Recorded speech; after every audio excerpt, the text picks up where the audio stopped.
Good evening, ladies and gentlemen, and welcome to the Township of West Lincoln's Planning, Building, and Environmental Committee meeting. Tonight is our 8th meeting of this cycle, and I'd like to ask you all to refrain from using cell phones, pagers, and/or PDAs, and to ensure that they were turned off or at least turned to mute. Also, we are video and audio recording this meeting, so we'd ask that you please pay attention to the idea that your PDAs, cell phones, and pagers are off, as they will interrupt with the recording of this meeting. Thank you. My name's Joanne Cheechak, and I'll be chairing the meeting for tonight. I'm going to ask my committee members if there's any change in order of items on the agenda. Seeing none, I'll move on to disclosure of pecuniary interest and/or conflict of interest. Seeing none, then I will move on to the public meetings for this evening, and there is one public meeting this evening, which is regarding a zoning bylaw amendment. Okay, so this is a public meeting to consider a zoning bylaw amendment application submitted by Cynthia Hunt and Harry Popoluk. The Planning Act requires in Section 34 Sub 12 that before passing a zoning bylaw amendment, council must hold at least one public meeting for the purpose of informing the public in respect to the amendment. The purpose of this meeting is to receive comments and answer questions from the public regarding the amendment to the Township of West Lincoln zoning bylaw. At this point, no decision has been made on the proposed amendment, and any comments received this evening will be taken into account by this committee and/or council as they consider. Planning Act also requires under Section 34 Sub 13 that council advise the public that if a person and/or public body does not make an oral submission at a public meeting or make written submissions to the Township of West Lincoln before the bylaw is passed, the person or public body is not entitled to appeal the decision of council for the Township of West Lincoln to the Ontario Municipal Board. Madam Clerk, can you please advise as to the method and dates of which notice of this public meeting was provided? Proper notice was given by way of individual notice dated September 13, 2017. Thank you very much. Okay, so with Mr. Garrett Boersma ready at the wake here, I'll turn it over to you to give us the purpose and reason for this amendment, please. Thank you, Madam Chair. Joanne, can you turn on the monitor? Thanks. That would So be you, Joanne. application for zoning has been made by Cindy Hunt and Harry Popoluk here this evening to allow for a commercial kennel operation on their agricultural property located at 8508 Regional Road 20, on the south side of Regional Road 20. The rezoning application will allow for the property owners to have a commercial kennel on this property with no more than 7 dogs, not including puppies, all within the existing dwelling. The subject property is 3.7 hectares or 9 acres and is located on the south side of Regional Road 20. The existing house does not meet the current setbacks that are required for kennel operations, which are 75 meters from all property lines. As you can see from this diagram, we have a deficiency of the front yard being 73 meters, the west yard of 71 meters, and the rear yard of 43 meters. And this house does meet the west side property line. The rezoning will also need to recognize these deficiencies as well as a minimum lot size. Under our bylaw, we require a minimum lot size of 10 acres, and this lot's 9 acres. The township initially received this application as a minor variance application to allow for the kennel, which under the old bylaw could have been processed. However, under our new zoning bylaw, an amendment is required because commercial kennels are not permitted in the agricultural area. The rezoning will allow for the owners to obtain a kennel license and dog tags. No new structures are being proposed, and the rezoning would only be to allow for a maximum of 7 dogs within the existing dwelling.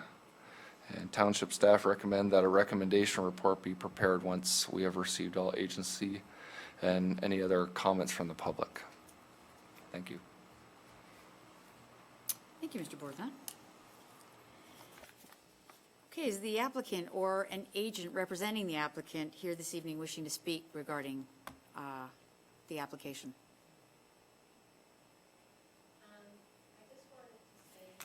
Can I please stop you there? This is a quasi-formal kind of thing that is a record and has to be on a record. So if we could ask you to come to the podium, state your name and address, and then you can speak to the item. That's fine. Sorry about that. Okay, Cindy Hunt. We're making this application, first of all, I think that the whole kennel idea has a negative connotation. We had a kennel that we ran in Grimsby and had a kennel license. We are a CKC permanently registered kennel. All our dogs live in our house. They're not out anywhere else. The only time the dogs are outside is if we are with them. So it's not as if we are like a puppy mill or anything like that. So I just wanted to clarify that our dogs, I've been a member of the CKC for 25 years, and you know, our dogs are well looked after.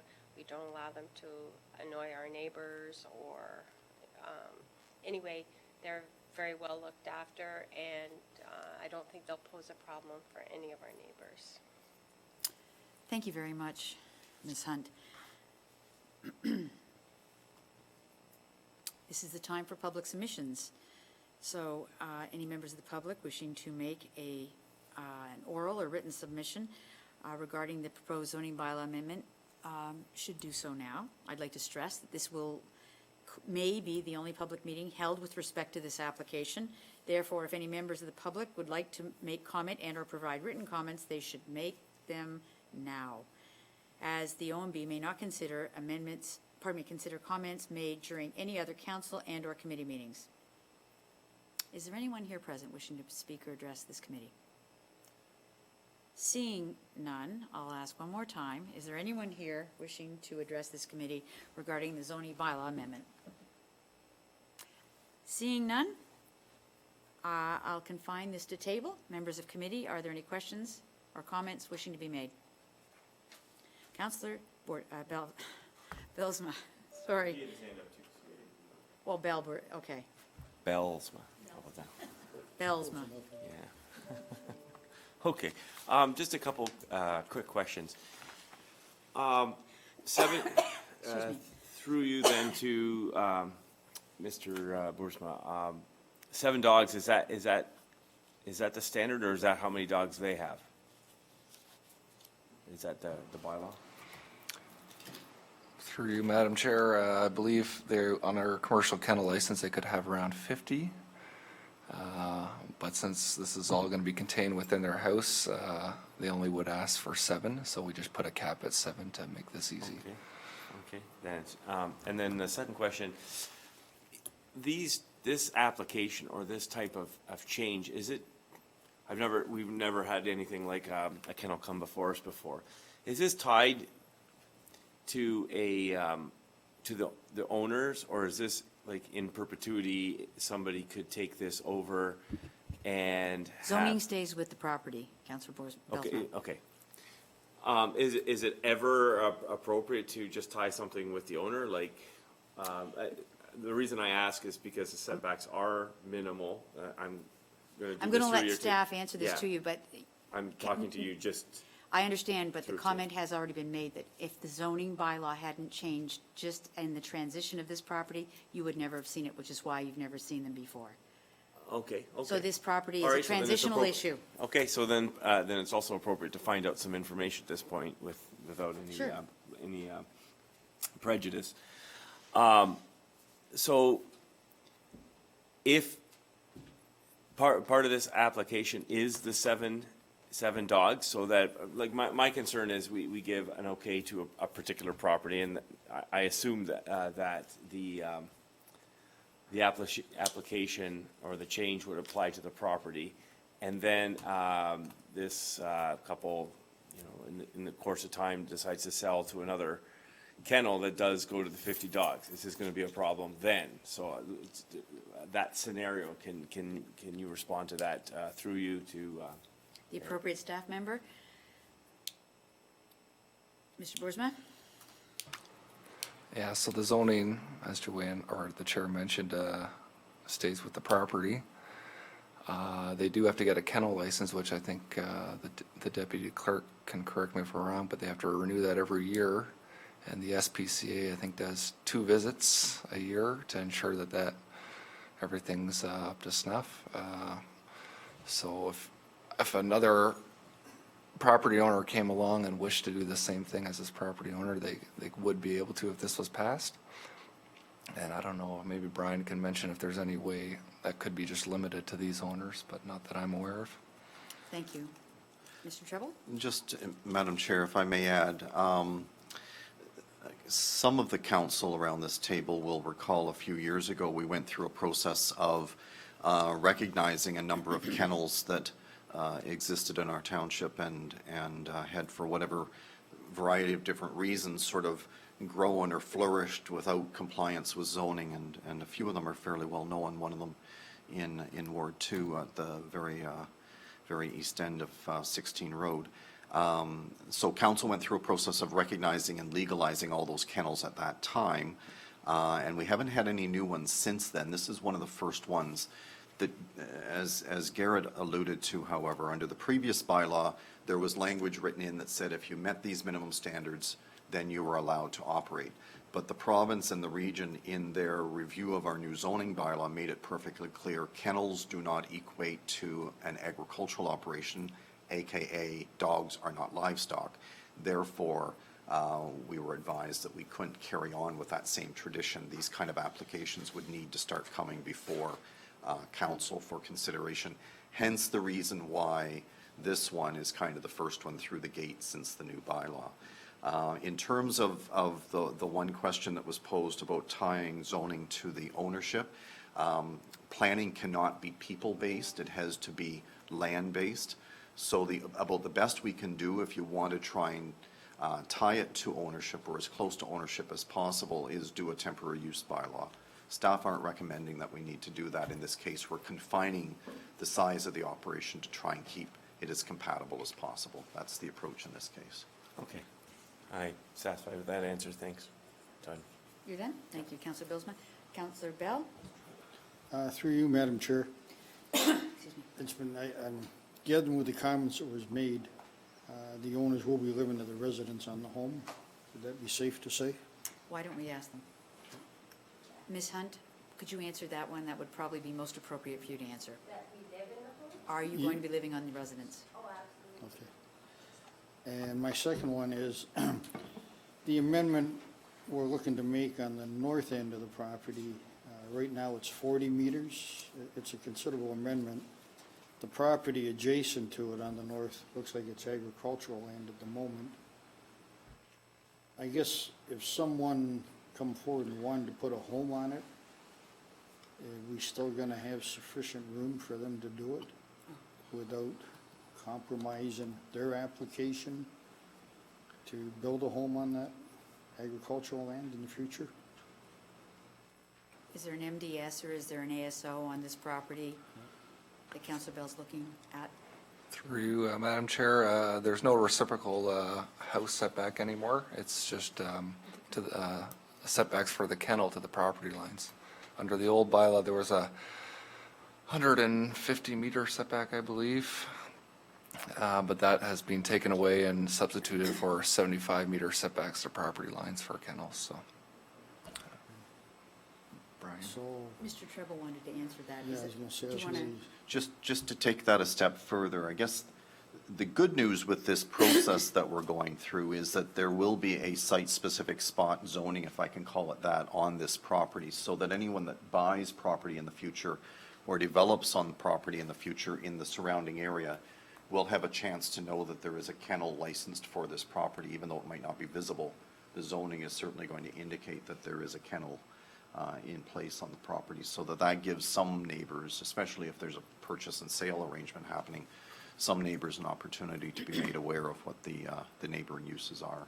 so, I respect that, but I guess still haven't really answered the question. The question is, for example, if I was to purchase that land adjacent to it on the north end, would I be allowed to build a home, or am I gonna have restrictions set upon me because they've had this amendment that says they're not off the property line, the required 75 meters, but I have to be back that 75 or more?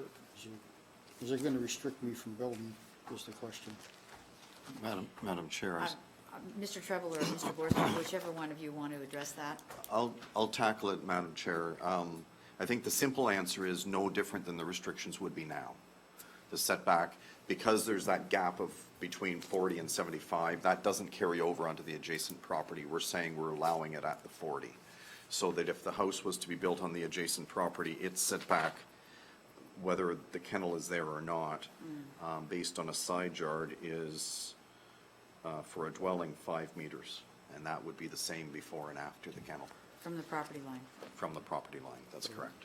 So the 40 meters at the back that Councillor Bell is looking for is simply because that's a lot, and the property adjacent to it is a rather substantial larger piece? Is that your point? It looked, through you, Madam Chair, I don't know the boundaries of the property to the west and south, but it looks like it must be a larger parcel. Okay.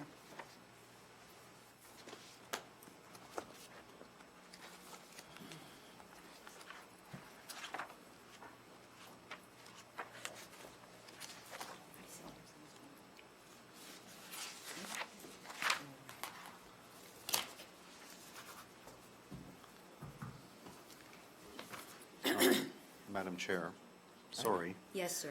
I just had a chance to pull up the zoning bylaw. The property surrounding this property to the south and west is actually zoned APO, so it isn't even allowed a That- house. That was my point, is there APO on this property? Because this looks to be the severance that would have been the house being severed from the farm originally.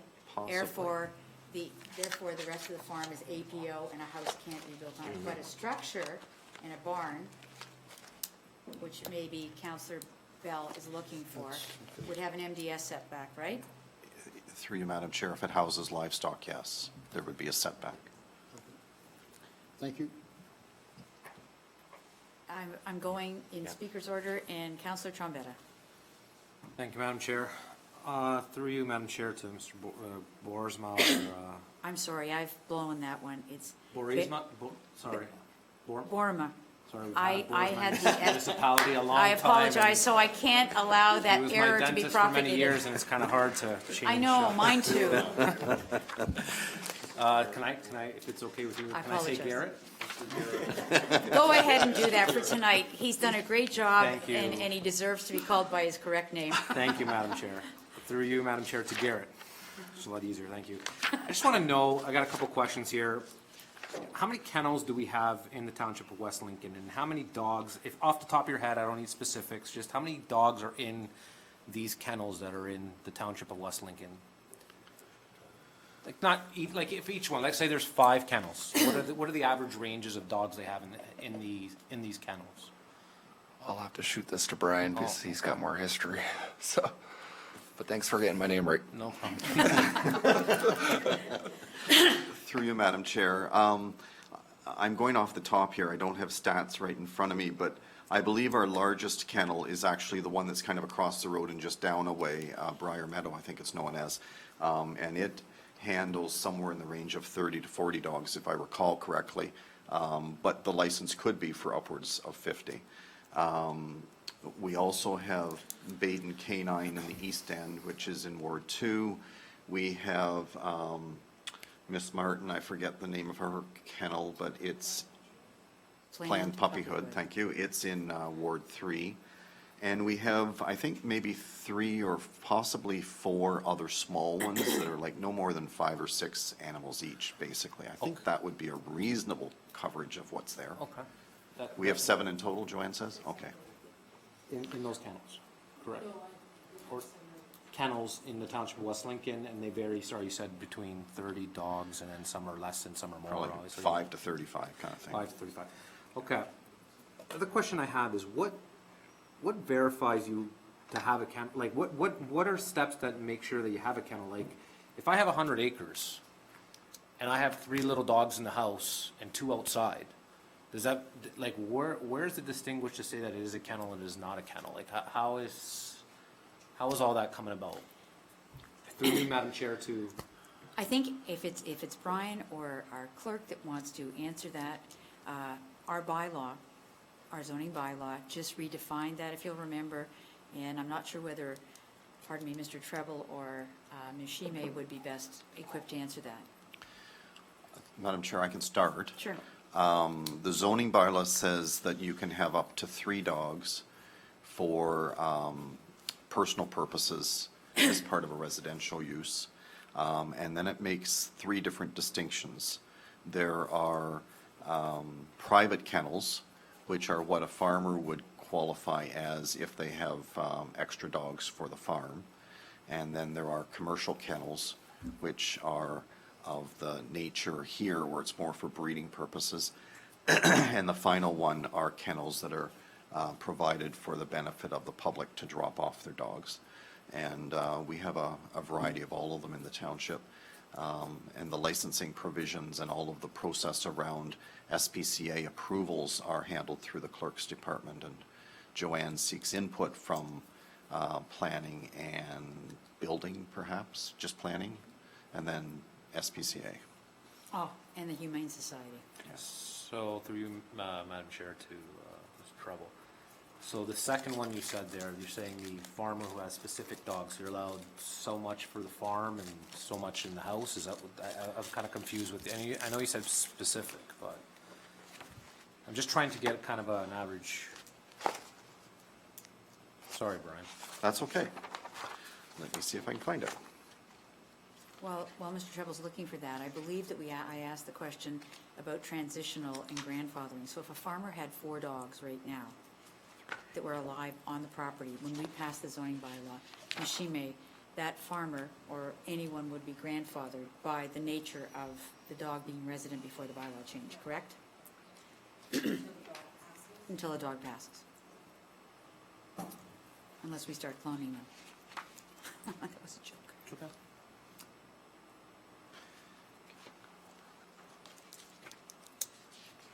We can carry on, Brian. We can get back to me a little bit later if it's,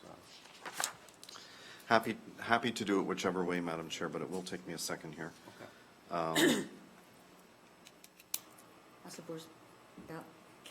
Sir Billsma has another question. Then While can you he's come back- looking, come I'll back to go me to his after? question. Perfect, thank you, Madam Chair. Sorry, all these poor names. Yeah, Billsma. I know, all these Dutch names, eh? Okay, so through you to Mr. Boerma. I noticed on the map that the property, looks like to the east, has a larger setback from, in terms of the road. Is that like a highway corridor, and then it narrows? And is it not often that if an application comes forward that that allows us to change it, sometimes we snag that extra setback, instead of the 66 feet, we go to the wider range, and is that what's happening here between the property next, and then this one narrows back to the 66? Through you, Madam Chair, I think it's my understanding that these large property road widenings were back when the province owned this road. And now it's a regional road, the region doesn't need such a wide road allowance, so they don't typically ask for them on minor variances, but for rezonings and stuff, they would. But they were asked not to be circulated on this application as they had no interest in this application, so. And I think their right-of-way width is 35 meters for Regional Road 20, so this might already achieve that. I just see the discrepancy, so I was just curious to know whether that's still in play or not. And would that jeopardize in the 73 meters frontage? Or distance to the front, setback to the front? So they were circulated, they said they wouldn't comment. Okay. Yes, through you, Madam Chair, they did not provide comment. They were circulated through the Regional Clerk's Department, and they provided no comments. Sufficient, yeah. Are we ready to move on with Councillor Trombetta's question?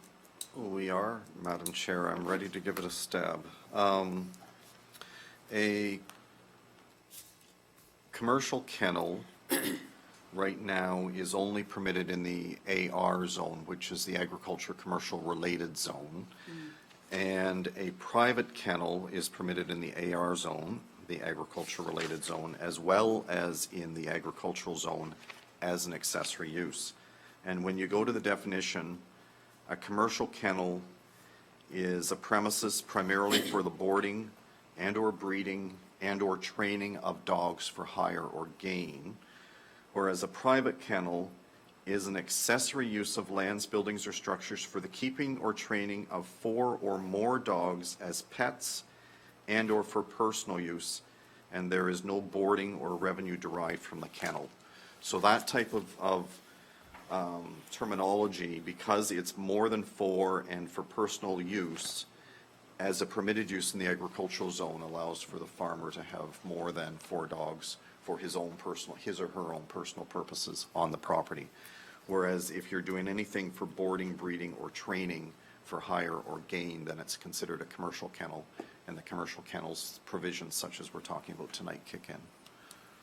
Okay, so then this question I got to the owner of the property, Madam Chair, is these for training use, personal use, or Breeding. breeding? Are they for breeding?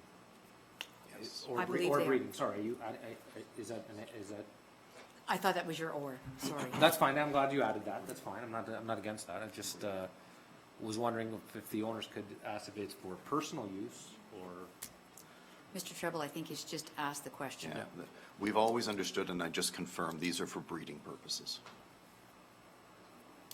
okay. So the cap is, sorry, Madam Chair, so the cap is 7, and then they're not allowed any more than 7 unless it comes through council approval to increase that number, is that correct, Madam Chair? Through you. That's my understanding. Mr. Treble, or?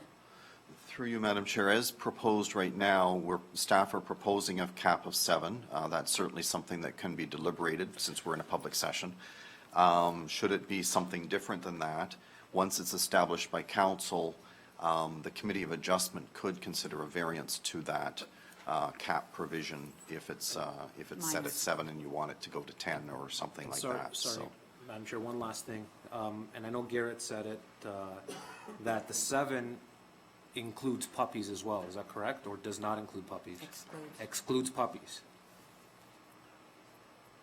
So. Well, I don't know how many You can questions ask your questions. This is a public meeting. You should ask them. Remember, So this then- is a technical report that'll be dealt with later on the agenda. So if there's changes that you want to make after you get your questions answered, So you the can. question I have is now, if you have, the dogs have puppies and each one has, I don't know how many this breed is and how many it has, how long do they have to keep them there before they have to get rid of them? Or what's the state of, like, where is this number 7, all of a sudden it blows up to 27? Mr. Borma. Through you, and we drafted a bylaw because I was thinking just what you were thinking when I was writing the report. So I said, I just put in here, and this can change if the committee decides, but as per the parent bylaw, a commercial kennel with no more than 7 dogs, not including puppies under 5 months old. So I defined puppies as being under 5 months old.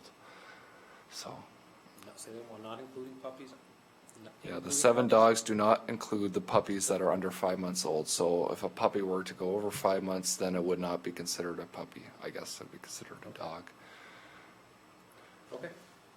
I think I'm done for now. Thank you, Madam Chair. Okay. Oops. Counselor Bell, sorry. Sorry, sir, one more question through you, Madam Chair, to the owners. At what point do you sell the puppies? Before 5 months, after 5 months? Just want to clarify it. I mean, I know normally 3 to 5 months. The puppies go at 8 weeks. They're already pre-sold long before they're born. So So- we do have, of those 8 breeding, or 7 breeding dogs, there's some retired girls. It's not like, you're breeding them over and over again. You breed once a year, and the dog is not allowed to be bred before it's 2, and the breeding limit is 5. So there's 3 years where they actually can have puppies. And at that time, when they reach 8 weeks, then they are not got rid of. They are placed in loving forever homes. So you're comfortable with 5 months? a long Okay, time. so I just realized that for clarity in the taping, the question that was asked was about how long puppies could remain in presence and if 5 months was satisfactory. There are 7 dogs. They're there for no more than 8 weeks, but 5 months is a comfortable place if there was ever an exception required. Right? I apologize, I should have asked you to come to the microphone, that's my bad. Anyone else having questions with regard to this, members of committee? Okay. No, I was just going to go on. Now, okay, so please be advised that a technical report is being considered later this evening at this planning committee, and that a recommendation report will be forthcoming to a future planning committee and ultimately to council. Please be advised that once the planning committee and/or council have made a decision with respect to the zoning bylaw amendment, and if approved by council, a notice of its passing will be circulated with an appeal period. There is a sign-up sheet sign-up and attendance sheet, which is located on the table next to the exit doors, which we would ask all present to sign. Please ensure that when signing the attendance sheet for this evening's meeting, that you place a check mark in the column marked Cynthia Hunt and Harry Popeluk if you wish to be advised of any subsequent meetings and/or decisions on this matter. Therefore, people who are interested in observing council and/or committee discussions about a particular bylaw should not solely rely on mailed notices and thus miss the opportunity to attend the meetings. It is suggested that you watch the Township's website for posting of agendas to review items that will be discussed at a council and/or committee meetings.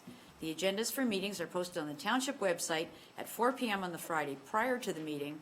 Additionally, meeting schedules are also noted on the website for public to view. If you wish to receive notices by email, it is suggested that you include your email address with your mailing address and your phone number on the attendance sign-up sheet. That concludes this public meeting, and the time is 7:06. Thank you. For those of you wishing to hear anything further on this public meeting, there will be a technical report later on in the agenda. So we're now moving on to appointments, and there are none. There is now the opportunity to request, this is the time where you can request to address items on the agenda from the general public. Anyone here wishing to address anything on the agenda should indicate so and come forward. No, I understand. Yes, I think we have someone wishing to come forward to the microphone. Please do. I'm doing so bad with names tonight that I'm going to let you tell us who you are again. Angela. There you are.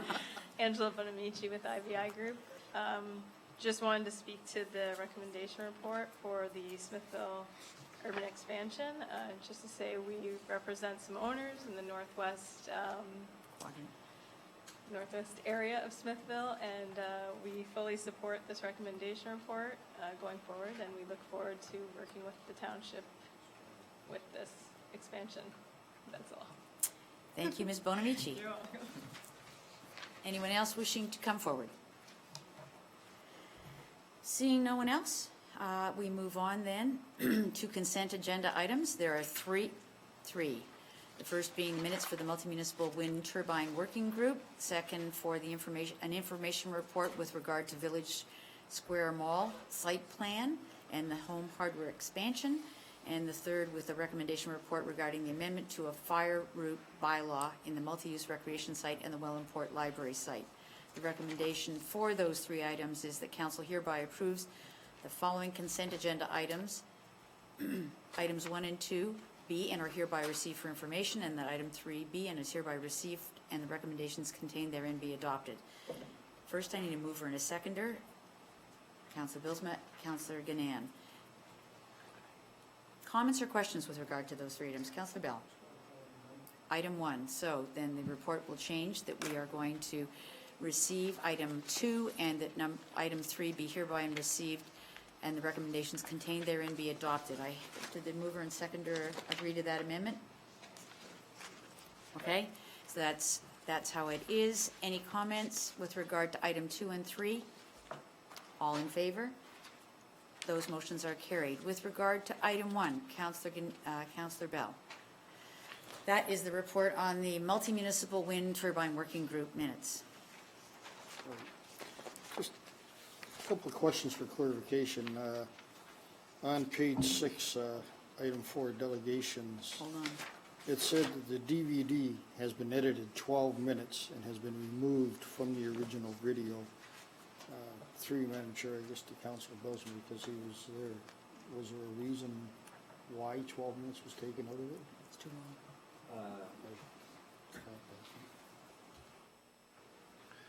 long.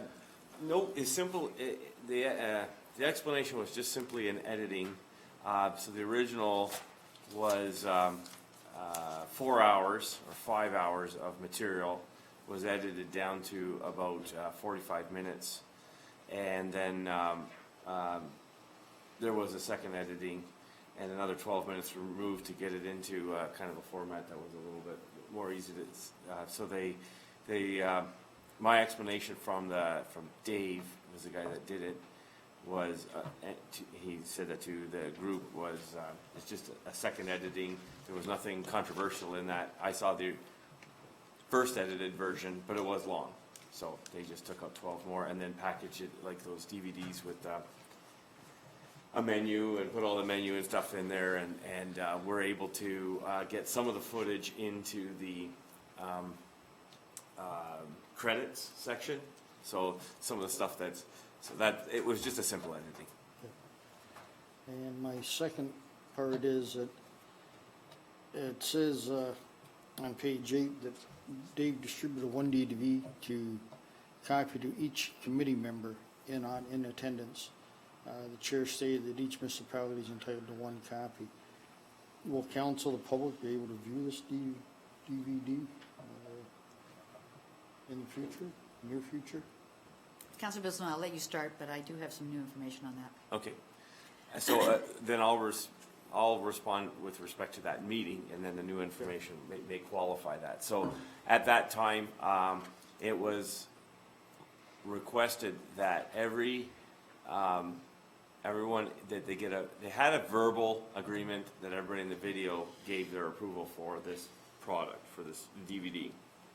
It was decided to go and get a written agreement from all the people making comments on the DVD. It's a tour. It's a comment. It's a DVD of a tour that took place by the multi-municipal wind group. And so we were handed the copies with the caveat: don't distribute them yet until we get that written approval. At a later time, we were going to get that written approval, and that we could make them available to our libraries, because it was an informative DVD. So that's my information to this date, and I'm sure that something may be added to that. Thank you. Yes, and subsequent to the meeting that Councilor Bilsma did attend, there has been discussion, in fact, on the agenda for this Thursday's meeting, there is discussion about finding out if Dave Hemingway has obtained registered copyright of the DVD. So the saga of the DVD goes on, but all of the people have now signed off, and we do own a copy of it. It is with Councilor Bilsma, but we have now got approval to put it in our library, so it's available for anyone in the town wishing to see it. So, But we're not allowed to make copies. okay, so yeah, leading into that then, because that's what the conversation seemed to be in this little letter was, who does own the video? And can it be distributed or sold? You've answered part of it, so who really does own it then? The copyright seemed to be registered, there was a cloud on it, but Mr. Hemingway, who is the Dave that Councilor Bilsma was referring to, has the copyrights. He owns a small video shop, that DVDs, but he does, he captures video and then edits it down and puts them onto videos, like you would for a wedding or whatever. But this one has a little bit more copyright requirement to it. So he wanted the copyright if he was going to invest in the editing time, and that's what the controversy was. So it's all cleared up. So with that being said, we have one copy Yes, sir. for 3 libraries. Is that what I understand? They are available, sir, for $5 each, and if we find that there's an overwhelming need to have them rented, put out, we can certainly make or ask for copies. We should buy two, at least one at each library. I'll look into that. I'll take it upon Okay. myself to look into that. I Yeah. know they're available. I have one more question as it goes on, 4.2 on page 9. He talks about all the data that was done here in West Lincoln, the group had put together here. And it appears that the overall comments, that the group believes that the data collected to date has no value to an expert, as he or she could not validate it, as they did not collect it themselves. Maybe you could just clarify on that, Councilor Bozeman, please? Yeah. So we're, right now, the data is in a data format. And so there's, in other words, it's not very intelligible to the general public. So I think for those of us who attended the last WELWAG or MATI public forum at the school, Andy Metelka was there, and he made his presentation. And we can, for those of us who were in attendance, we understand, if I were to say that his data is very difficult for the common person, and by common I mean anybody who doesn't have a PhD in acoustic. So the 99.9% of the rest of us to understand, and so it needs like an interpretation. So that's kind of what where the MATI is. The clarity was on behalf of the PAC to ask a question. So that was all I did, and there was some feedback in which we brought back to our own PAC, and so we're kicking around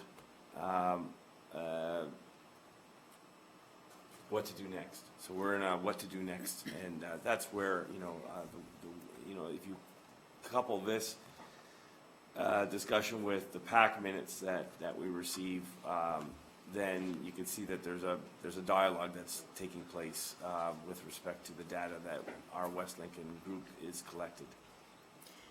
Councilor Bill, if I might, Councilor Billsma, further to that, as I'm the representative on this committee and Councilor Billsma is the alternate, we've gotten information back and forth. But to the item, the Multi-Municipal Wind Turbine Action Group is not pursuing infrasound because it is not contained in the Green Energy Act.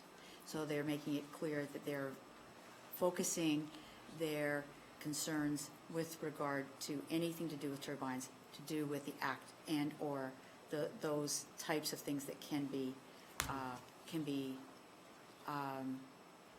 referenced as a result of the act. Secondly, Councilor Billsma is absolutely correct. The data that's been collected in West Lincoln is in a technical format, and it's only I shouldn't say it that way, but it's data. It's raw data, and it has to be interpreted. And it has to be interpreted by an acoustician, a professional acoustician, which there are several accredited ones both in Ontario and the States. So the point is, there is no one who has looked at it to that matter, but there are patterns that may run through all of the data that's collected, which could give a narrowing of the focus for an acoustician, because they're very expensive. You could narrow the data, look at the patterns, and determine if those are issues. Was the temperature, the noise, the rain, all of that impacting it? At this point in time, there was a question asked as to whether or not the Multi-Municipal Wind Turbine Group would put money towards having a professional acoustician look at it. And at this point in time, they've decided that that is not an activity that they were set up or constituted to do. So they've not given us any direct support for either funding and or somehow finding someone who would interpret our data at this point in time. Okay? Is that okay? Thank you, Councilor Billsma. Councilor Chichard, thank you. Councilor Gannon, you had a question. I just really want to verify, I think that my question's been answered because I had a similar concern about some of the information in the minutes as I read through. And at one point in time, it talks about the fact that they needed to have people who were involved verify that they would take part. So the first portion of the minutes, and it's mostly the minutes that I'm concerned about, there was a concern regarding having the persons in the DVD to sign releases. Dave Hemingway said he asked everyone in the DVD if they agreed to sign off, and they all signed off. So Right. then a few paragraphs down is what I think Councillor Bell was referring to, where it says, please do not distribute a general distribution of the DVD until we get signed releases Right. from the participants. So I'm not sure if we're talking about two different groups of people, or whether it was just misspoken, and I hope that you could give me some clarification. Yeah, Councillor no, Bell. I think that the minutes kind of reflect a dialogue. Dave Hemingway had a collection of agreements, some verbal, some written, depending on the role, the size of the role that some of the people had in this video. And all I mean by that is some people were the host to a bit of a dialogue, and some people were just kind of in that sense passing questions. So everybody, it was felt that the due diligence hadn't been to the fullest possible extent, which is why they wanted to have written releases. So some of that he had, just follow up with a few more people. So that work has been done. The due diligence has been done in terms of the written permission on the releases for the purposes of this video. So that work has been done. So this video is available then to distribute to our library, and the copy that we got in our municipality is, how would you say, a token copy or a gratuitous copy, because we're members of the multi-municipal wind group. So we got our copy, and any further ones can be purchased from and through the municipal group from Dave Hemingway. That's fine, thank you. For $5 each. For $5.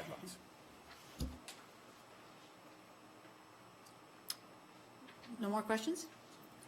Okay, seeing no more questions, and I do apologize, those minutes are sometimes rather difficult. They're just like a dialogue of what goes on, and they don't capture all that happens there. So thank you for your questions. That was a great discussion on the multi-municipal wind turbine users group. So I'm going back to item P11017, item 1 of that, which is that item 1 be and be hereby received for information. I need a move. I apologize.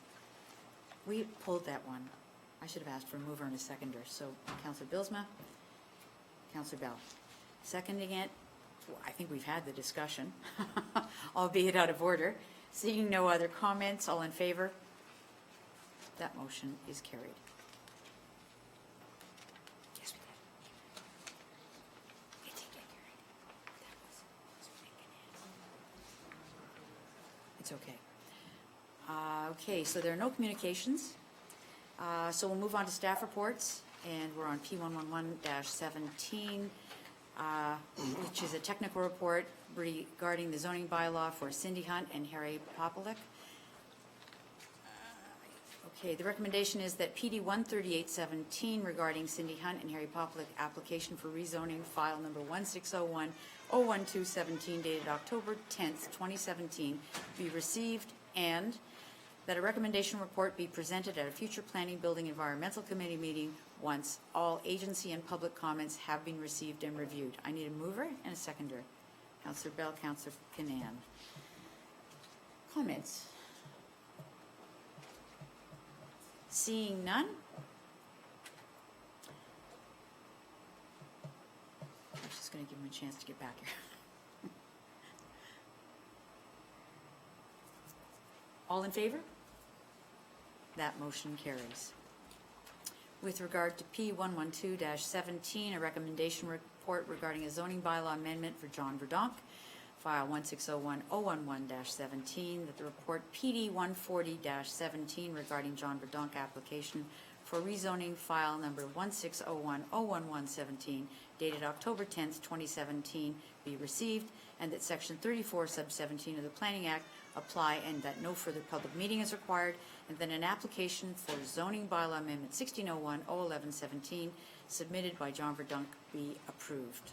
I need a mover. Councillor, I saw Councillor Bilsma and Councillor Rayner. Comments? Seeing none, all in favor? That motion carries.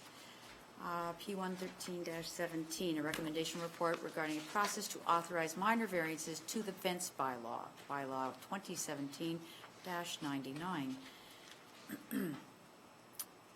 That report PD 136-17 regarding process to authorize minor variances to the fence bylaw, bylaw 2017-99, dated October 10th, 2017, be received, and that the mayor and clerk be authorized to sign a bylaw to amend bylaw 2002-112 to authorize the Committee of Adjustment to consider amendments to the fence bylaw. Just passed 2017-19. I need a mover, Mayor Joyner, a seconder, Councillor Trombetta. Comments, Mayor Joyner. Thank you, Madam Chair. I feel very confident that the Committee of Adjustment will be able to address each and every individual file that comes along and determine whether or not there should be any kind of variance in our fence bylaw. So I'm in full support of this. Thank you. Thank you. Other comments? Seeing none, all in favor? That motion carries. Now we have PD 114-17, one being highly awaited. Should we move? A recommendation report with regard to the Smithville Urban Expansion Project. The recommendation is that report PD 139-17 regarding the Smithville Urban Expansion Project dated October 10th, 2017 be received, and that the township staff be authorized to proceed forward with the draft timeline, process, study area, terms of reference, and to work jointly with the regional staff to establish a budget for the entire work plan and report back to a future Planning, Building, Environmental Committee. And that staff be authorized to meet with and brief the public at an open house public consultation session in late October of 2017, and that staff be authorized to coordinate the meeting prior to the ratification by Township Council. I need a mover. Mayor Joyner, Councillor Bell. Comments? Mayor Joyner. You sound surprised, Madam Chair. No, I was just looking from left to right. Thank you so much, Madam Chair, for recognizing me. I would like to say thank you to Mr. Treble and his staff, and to the regional staff and all the consultants that have been working on this report, PD 139-17. It's a very timely report based on the fact that the Niagara Regional Council has just dealt and passed Regional Staff Report PDS 37-2016. And it's a regional staff report that has assigned a target population of 29,460 people. But more importantly, it's a target for jobs of 8,280 jobs, and that's very, very important. So, you know, I just wanted to say that it is the alignment to our strategic plan that's in the report, our objective, that it says quite clearly that the township will work towards an expanded scope of employment opportunities to create local jobs for its citizens through innovation, clean technology, including alternative energy, related industry, environmental technology, and processing of agricultural products. So it's very important to recognize the objective laid out by town staff. The planning committee comes together each month to plan for the future, and the Niagara region is now planning for the next 25 years to the year 2041. So it's important to remember that the target population of 29,460 and the target for jobs of 8,280 is a planning number, or a forecast number for the next 25 years. That's not to say that this is going to happen overnight. And we need to take this time in order to plan for the future, to plan for the pressures that this municipality is seeing from the GTHA. So in stating that, Madam Chair, I will sit back and listen to comments from the Horseshoe, but I'm very proud and pleased to see this report from our township staff, and I thank the regional staff are working very diligently with our township staff hand in hand. Thank you. See no other comments. I'd just like to ask a couple questions of my own, and that would be, Mr. Treble, first of all, let me make the statement that growth is put upon us by first of all, the province, and it's distributed to all of the regions, and the regions ultimately to each municipality. So growth is not a bad thing. It is only that it should be done right. It should be done thoroughly and thought through. So my first question, Mr. Treble, is that this kind of a process is normally what, in the neighborhood of 7 to 10 years in planning for our next urban expansion? Through you, Madam Chair, perhaps we're being on the optimistic side. We're hoping to be in the 3 to 5 year range in terms of getting the process approved.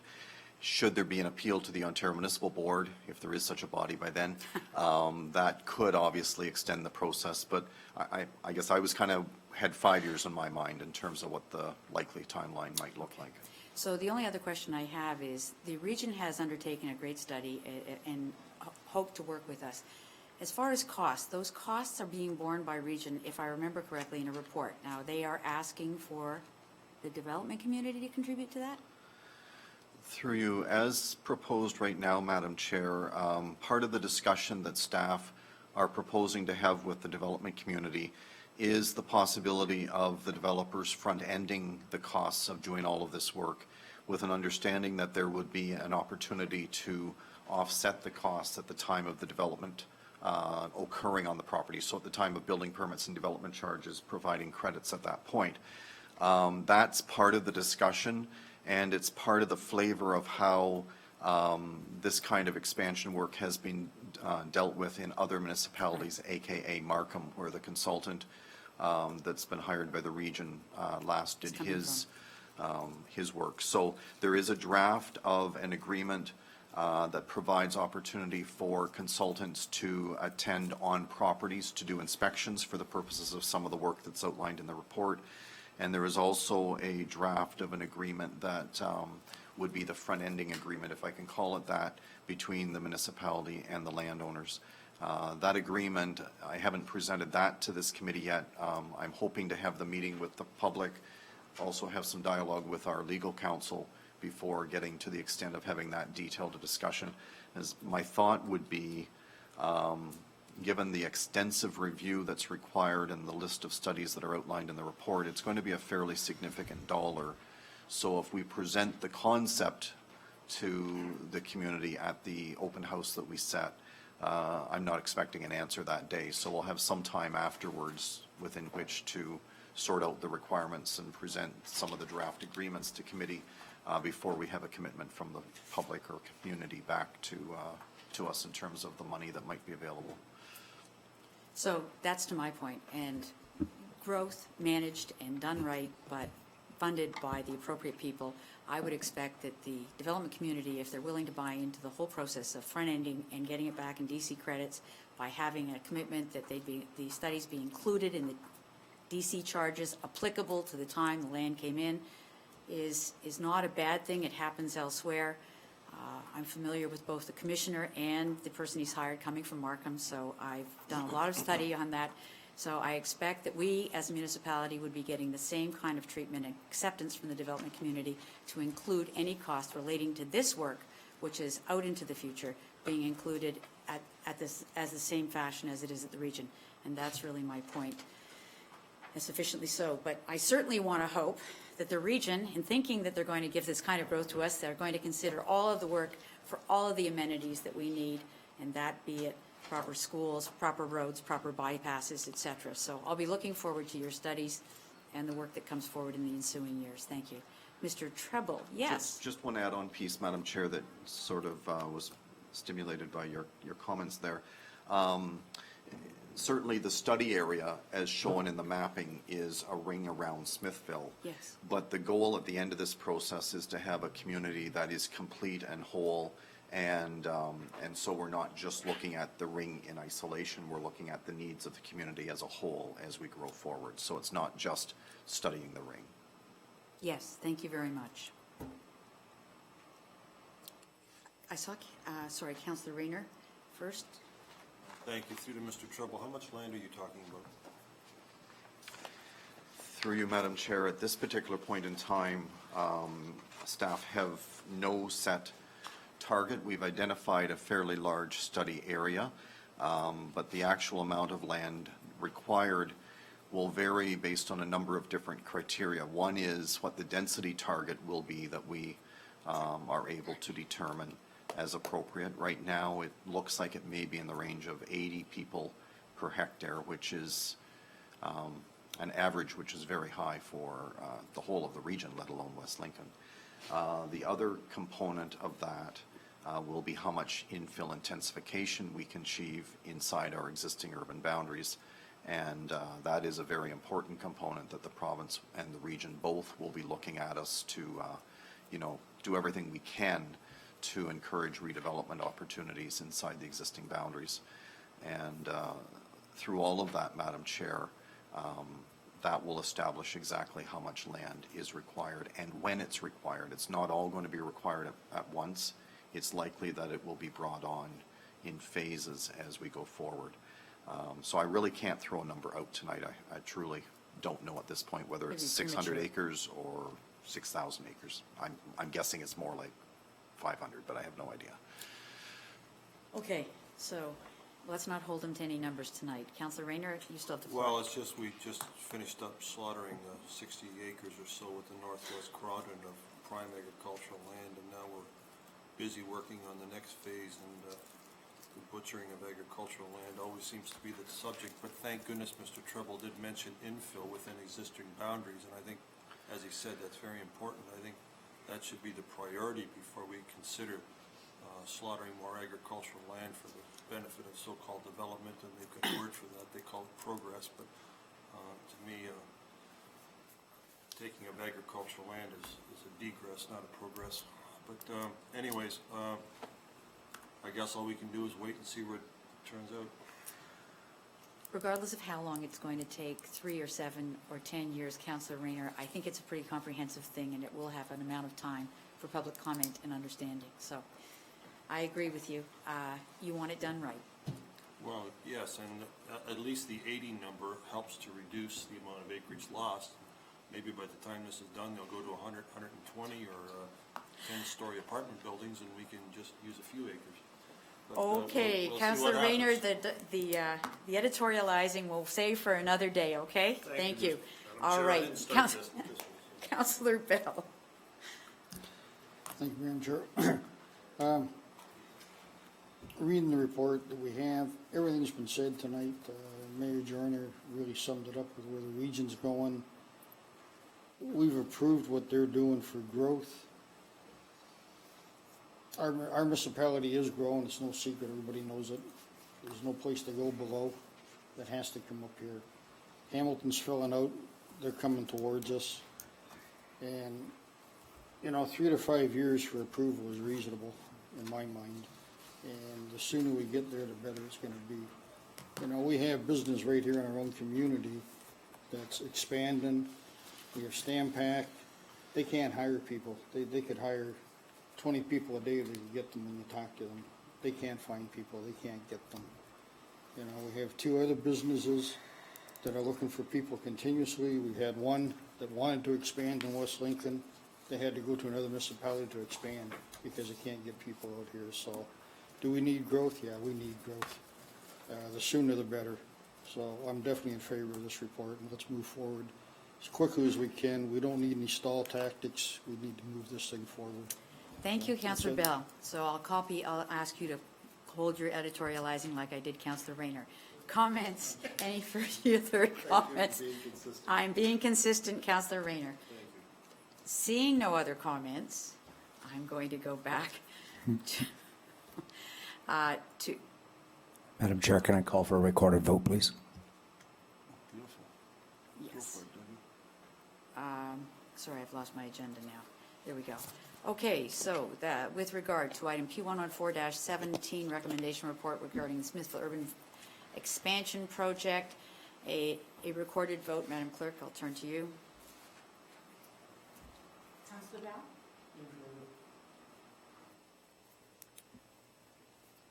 Councillor Bismarck? In favor. Councillor Ganea? In favor. Councillor Rayner? Not in favor.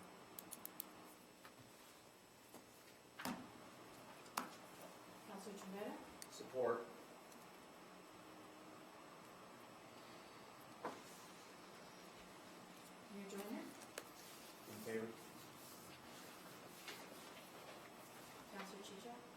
Against?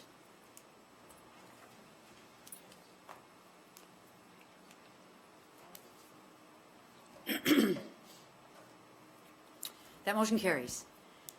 So we'll move on to item P 115-17 with regard to a recommendation report, Catalina Construction and Landscaping Corporation regarding stepping stones, condominium development and corporation assumption with, agreement file 2000-083-16.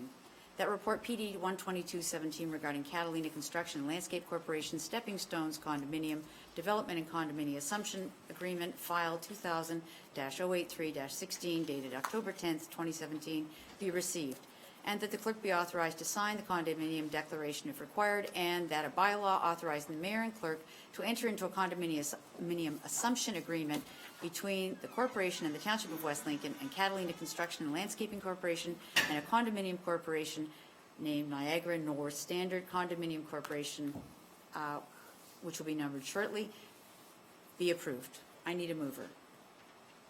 Mayor Joyner, Councillor Bell. Comments? All in favor? That motion carries. Okay, other business. Item P 116-17 with regard to the NPCA Living Landscape. There's a verbal update from someone. Madam Chair. That must be you. I will just give you a very quick update. At the last meeting, we presented a report about the Niagara Peninsula Conservation Authority's Living Landscape, which is their policy document on how to work with municipalities and review planning applications on a go-forward basis. Right. And it will also tie in nicely with the mapping exercise that's also being done by the Conservation Authority, and specifically relates to the Welland River and the Welland River watershed.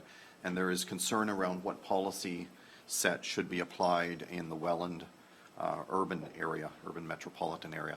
And the reality is that there was good discussion last month and an agreement that we would reach out to the Conservation Authority. I have done so, asking if they could come to a future meeting to make a presentation before this committee. But some staffing changes that have occurred of recent have resulted in Mr. Fertney indicating that he will have to get back to me with the appropriate date and time that they can attend. We were hoping they could maybe be here tonight, but that hasn't happened. But I'm in communication with them, and we'll try and get the earliest possible date. So I just wanted to give you an update so that you knew it wasn't lost or off the radar. Thank you. Okay, item 2 is P 117-17, and that's the memo from Catalina Construction and Landscape Corporation with the site plan agreement. I think this is just for information as well.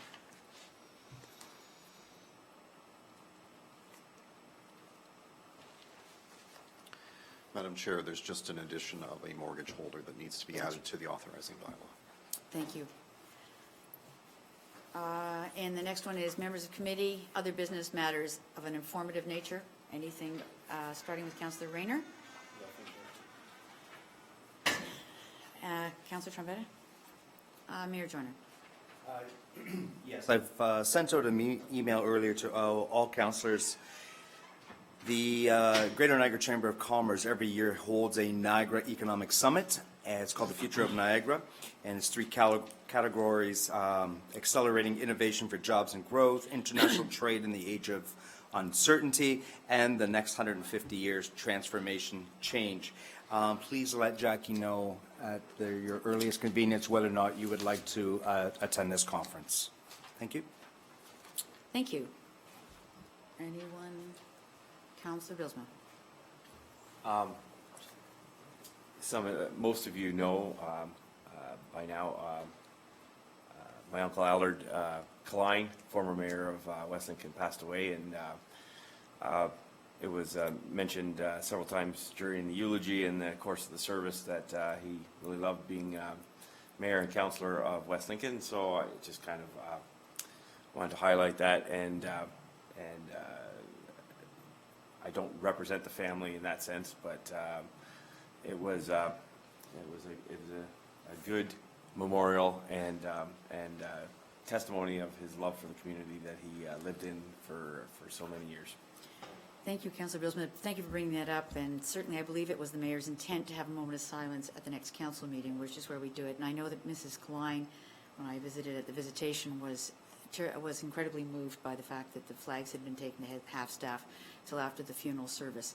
So, yes, all people who put their name forward, regardless of who and for whatever they stand, do so bravely and do it with passion. So, Councillor, former Mayor Kaline certainly justified both of the positions he held and gave us great representation during his period representing this community. And thank you. And our regrets and our deepest sympathy to the Kaline family. Councillor Bell. Just a reminder, tomorrow, Wellingport. 1 o'clock, 1 sod o'clock. turning at our library. That's right. You Thank stole my Councillor thunder. Chichuk. And there's a small business week breakfast at the Christian School at the end of Canberra Street on the 17th. Registration's at 7:15, so please feel free to come out. And I'll leave the next announcement for Councillor Benin. Councillor Van, I didn't mean to go over you. That was no slight. I didn't see your hand.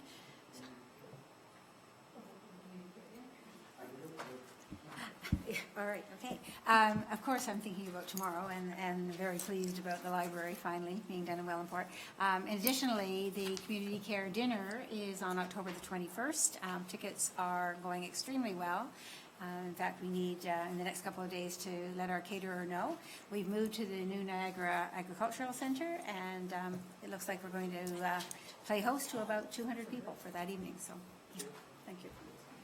I think I already told you.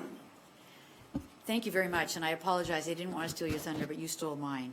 Since that library is in my ward, I wanted to be the last one to speak, Councillor Bell, and I wanted to say, after all the years, it's good to have a shovel going in the ground. It's going to show an improvement at the Wellingport site, which is going to be not only, it will start with the library, but in fact, it will hopefully add some modifications to the community center, which is the most used community center. I don't think that has anybody arguing with it. When I look at the number of times it gets used by the public and or community, it's great to, well, it's not really. We have one in Caister, and we have one in Fulton, and we have a few more of them running around Silverdale.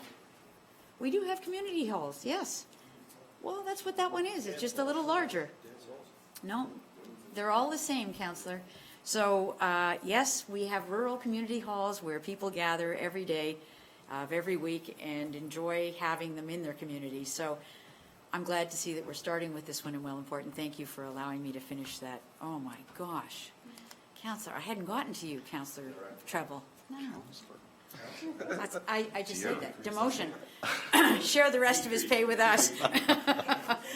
Mr. Treble, what can I do for you? Really briefly, Madam Chair, I just wanted to make sure committee was aware of who was sitting around this part of the horseshoe tonight, since I think there's a new face to at least one of you. Madison Ewell is a contract planner that has been brought on staff to assist with some of the larger projects, including the urban boundary discussions that we had tonight. And Madison has been here now for about a month, has been married in the process of getting here and been a busy girl. So Madison Ewell is here as a contract planner, and Alexa Cooper is the planner one position. Alexa arrived around the same time. No marriage in there that I'm aware of yet, though. And I think some of you met Alexa last month. Yes. But Madison was not here. She was on a honeymoon somewhere, so. Well, to both of you, welcome, and we look forward to your contributions to help make this the best community in the Niagara Peninsula. So, thank you. And council, and that's Mr. Boerma, who hasn't changed his name. It was in Boersma, and he's still Boerma, right? It's a tricky name. Tricky name, you're right. But then I welcome someone else with a tricky name, because mine has certainly been a problem to many. All right.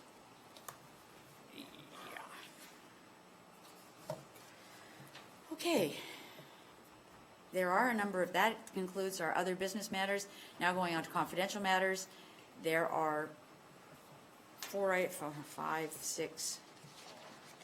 six of them. So I will start with the first one being a legal matter, confidential report PD 128-17, a proposed change to lease agreement, and the applicable closed session exemptions are proposed or pending acquisition or disposal of land by the municipality or a local board, litigation or potential litigation, including matters before administrative tribunals affecting the municipality or local board. And the recommendation that will come out of the closed session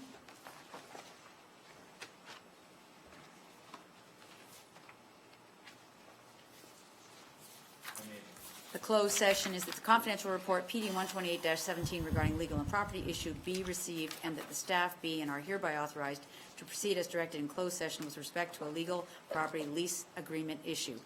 Item P1 2017 is another legal matter regarding industrial wind turbine project road use agreement, and the applicable closed session exemptions are litigation or potential litigation, including matters before administrative tribunals affecting the municipality or a local board, personal matters about an identifiable individual, including municipal or local board employees, security of the property of the municipality or a local board, and advice that is subject to a solicitor-client privilege, including communications. That will be a verbal update. There is the third matter, which is a bylaw enforcement matter with regard to the building code, and the applicable closed session exemptions are personal matters about an identifiable individual, including municipal and or local employees, litigation or potential litigation, including matters before an administrative tribunal affecting the municipality or local board, and advice that is subject to a solicitor-client privilege, including communication necessary for that purpose. The fourth item is a legal matter with regard to a notice of action, and the applicable closed session exemptions are personal matter about an identifiable individual, including municipal or local board employees, litigation or potential litigation, including matters before administrative tribunals affecting the municipality or a local board. The next issue that is taking us into camera is a legal matter regarding building permit matter and a court action, and the applicable closed session exemptions are personal matter about an identifiable individual, including municipal and or local board employees, litigation or potential litigation, including matters before administrative tribunals affecting the municipality or local board, and advice that is subject to solicitor-client privilege, including communications necessary for that purpose. Our final item that takes us into closed is another legal matter regarding a bylaw enforcement update about very specific clean yard bylaw enforcement matters. The applicable closed session exemptions are personal matters about an identifiable individual, including municipal or local board employees, litigation or potential litigation, including matters before administrative tribunals affecting the municipality or local board, and advice that is subject to solicitor-client privilege, including communications necessary for that purpose. I'm going to ask for a motion to go into closed session. Councillor Bilsma, Councillor Ganam. All in favor? That motion carries.